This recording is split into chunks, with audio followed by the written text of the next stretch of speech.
Doctor Himanshu Malviya कौन से room में? डॉक्टर हिमांशु मालविया कौन से रूम में? 13 नंबर। चाबी वो खुलवाओ, खुलवाओ ना।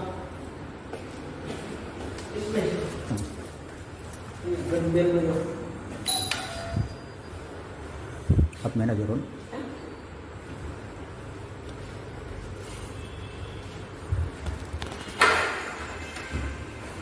Good morning, good morning.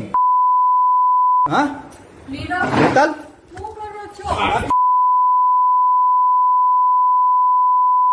કેટલી વર્ષનો ઉંમર નો છું? 50 વર્ષનો છો, તાર છોકરાનો બાપો છો તારી